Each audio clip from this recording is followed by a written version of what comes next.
Cindy. Welcome to Spotlight. I'm Brianna, and tell us what you do. Thanks, Brianna. And I'm excited to be here.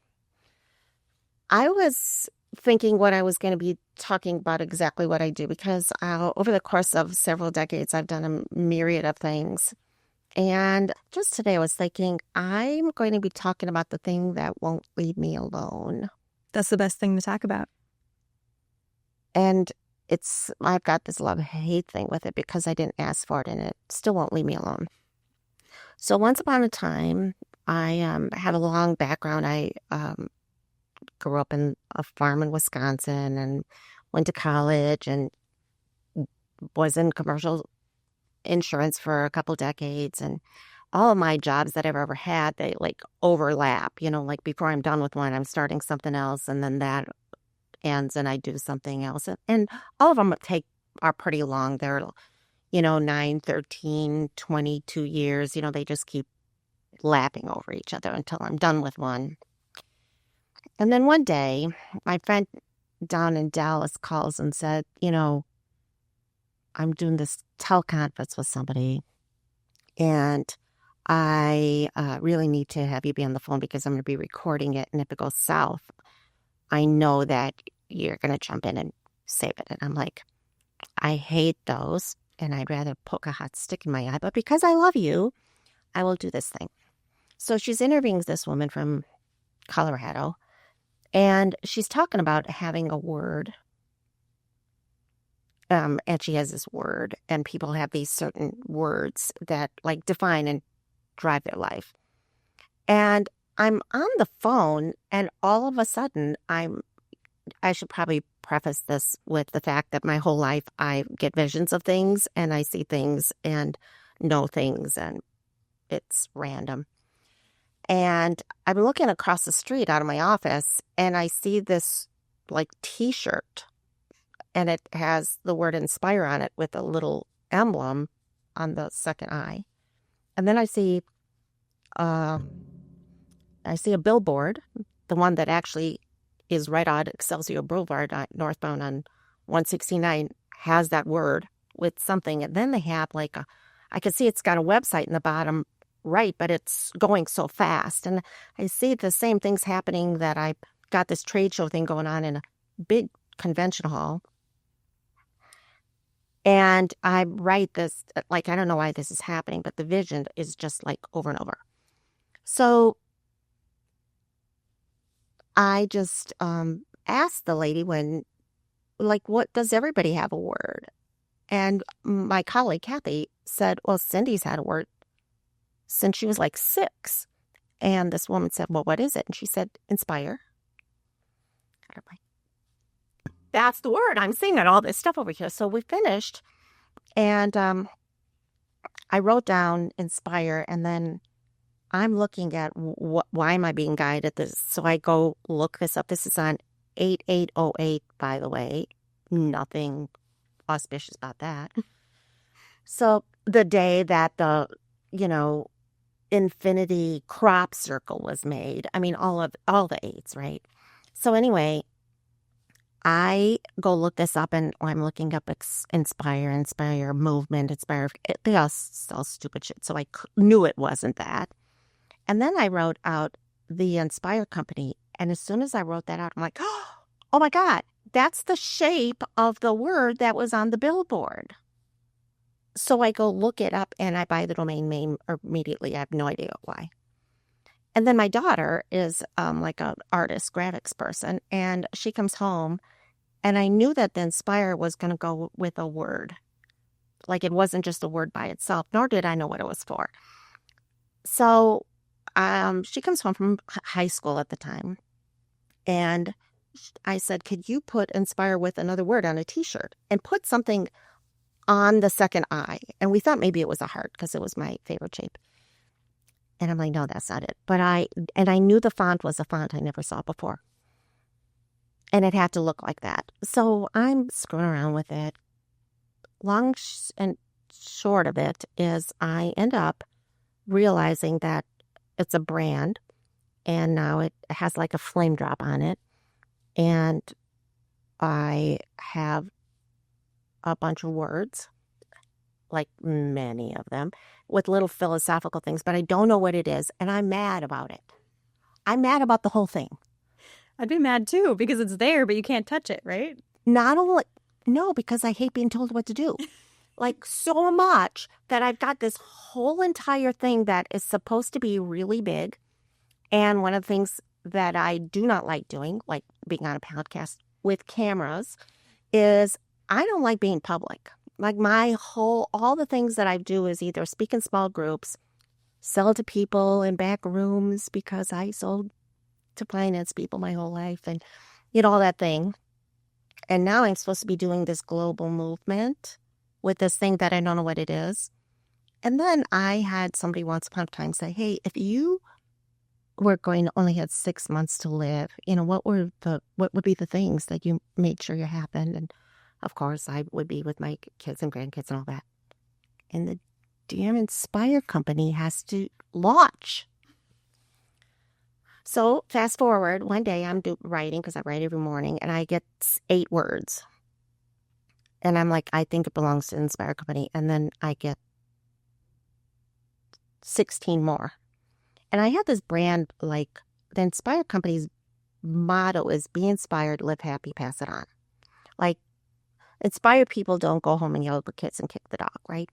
And so and I've done it. I just closed a year ago. Well, what is today? Oh my gosh. This week, a year ago, I closed my executive coaching and leadership development training company. And I've been coaching since the middle 90s. And I realized that people in general are really looking for what it is that jazzes them. And people are like, find your why or find your passion. That sounds so easy. As a matter of fact, it's flipping hard for most people. Or Nike's just do it. Can you finish the sentence? Do it what? Do it afraid? Do it alone? Do it just because? Do it because you can? I mean, lots of people don't know how to define those things. So these 8 words that I got, I realized that the first 8 of them literally fit into the be inspired. The next 8 fit into live happily. And the third are pass it on. Like, what is it that compels you to be interesting and interested in the world? The second one is sort of like, what is it that really fulfills your day to day? And the third category are the things that say, how are you going to take what it is that is your genius and make it happen in the world? And so now I have like concepts and guidance cards and everything for all the words and all the categories. And because I do essential oils also, I was guided with all the blends, the chakras they belong to, and everything else for all those 24 things. And so I have a website that I don't even like. I don't even look at it. I don't even. And I've owned a copywriting business for a dozen years practically. And so I can write. I just don't know why this is launched, but it won't leave me alone. So that's what I do. So in the meantime, I do other fun things. Like I love direct sales and network marketing. I have a company I started a year and a half ago that works with light energy, our own body's light. And one of the fun things about that is the words that I have in almost all my things are inspire, illuminate, ignite, illuminate words. I have a thing called the first candles. The first candles, you know what those people are? They're the inextinguishable people. Like, they're the lighthouses. They don't go run around chasing ships. They're like, I'm standing here. You need to be found in the storm. Like, you can look at me or drown. I don't care. That just kind of like Mother Nature. She doesn't care that you don't have time to weed. She's just going to keep putting weeds all the way down to the center of the earth and wrapping around 3 times. She doesn't care. Like, those things that just are important to stand there. And so the first candles are Olympic torch, rain on me, don't care. There's a lot of first candle people in the world, and I'm collecting them now. So I've got this little light matrix of people that I'm putting together, the inextinguishable ones, because I think that's going to be really, really, really important going forth with what's happening in the world. The people who can stand for something and not waver. So that's what I do. And that's what I wanted to talk about today, and I didn't even know it. That's amazing. And it sounds like it just has to flow through you and kind of come into purpose, right? Like it's there whether you want it or not, you said. And it's a love-hate relationship. I think the bigger thing is I didn't ask for this. And I'm a bossy pants.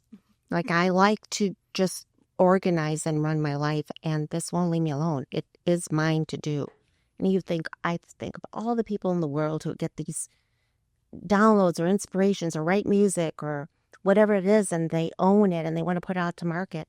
I didn't want to own it. So as a coach, I called a coach friend of mine one day and I said, what do you charge? And she told me, and I'm like, I'm Venmoing it to you. I need an hour of your time. And that was probably the best advice I ever got from her when she said, will you just listen to your languaging? You're so passive about this thing that is yours. And I was literally so passive about it instead of owning it. So I got a little slapped up with her about that. And it was very important to know. Yeah, definitely. And how do you use this to serve the people you work with? I think my background is, I'm a professional palmist and I have master teacher in my hand. And in palmistry, for all you artists, it's a palmist. For all of you who are, lawyers and things like that, we're going to talk about hand analysis. Okay, so hand analysis or palmistry. I used to teach it with sales training. Like, why would you ever give a long-fingered person a short-fingered person's proposal because you won't sell anything? In palmistry, the master teacher is a teacher of teachers, and there's no other student that's better than the teacher because they want to turn around and disseminate knowledge to somebody else, just like a candle lights a candle, and nobody's candle's out, right? So what I think my job is to do is to find the people who want to take some higher level knowledge and then pass that on. And so I'm creating a guidance book called Wise Guide Books, and I'm writing a whole book about this right now. That's amazing. So it'll be able to be utilized that way. Are you planning it to be like a series type mastermind course, or what is that? It'll be a teachable course, yes. As a matter of fact, I was told in 2005 I was going to write a series of books like the dummy books, and I'm like, oh, I'm not. And so here I am. Maybe I am. 20 years later, we'll see. That's amazing. Thank you so much for sharing. This has been great. And anything else you want to share? I will. Thank you, Cindy.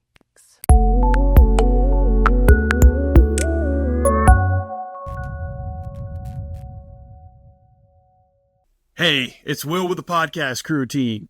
Spotlight is a vidcast shot at the Podcast Crew studios in Minneapolis. We would love for you to be our guest. Email us at the email address on your screen below to get a copy of the upcoming schedule. It's free, it's easy, and it's a great way to try out a podcast or a vidcast with our pro team. We do an in-person, in-studio version if you're in the Twin Cities area, and also an online version if you're somewhere else.